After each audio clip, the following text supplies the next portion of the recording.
And here I am watering more of them. Sometimes, because they're so big, I do have a tendency to have to do this in smaller batches. Sometimes I can get the smaller pots, I can get maybe 5, even 6 of the smaller pots into the sink at a time.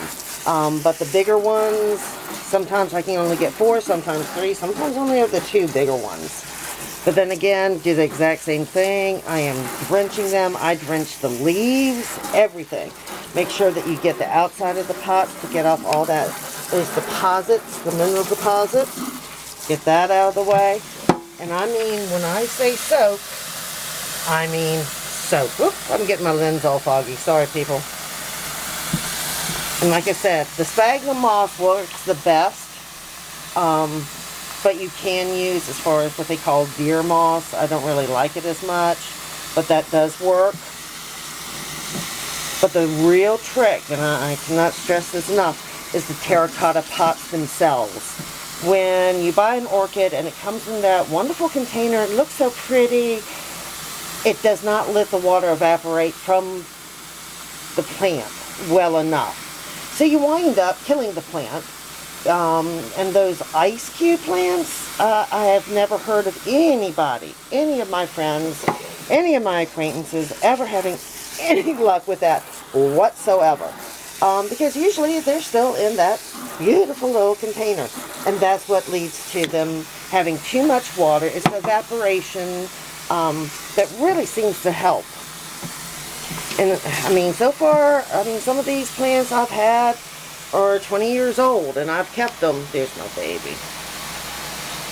She's just finally decided to bloom this morning. So, now you can buy orchid food, and I will show you something, and I'm a little embarrassed to show you. This is orchid food. Okay, I have had this container for probably 25 years now. I think I've only used it once, maybe twice.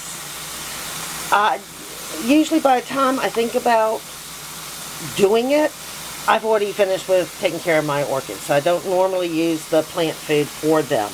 I might have better results if I do, but like I said, this container is at least 25 years old, so it's still sitting here.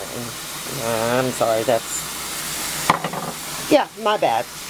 Anyway, so you just soak them and soak them and soak them and soak them. And like I said, get in there and sort of move it around a little bit, aerate it, see if you need to. You know, take off any of the dead parts. Like that one, I'm probably going to go ahead and trim that off, because that's already dead. And this one needs a little more TLC, so I'm probably going to put him towards the front of the window, just so I can keep a better eye on him. He's been someplace else, so we will give him a little bit more TLC than what he's been getting.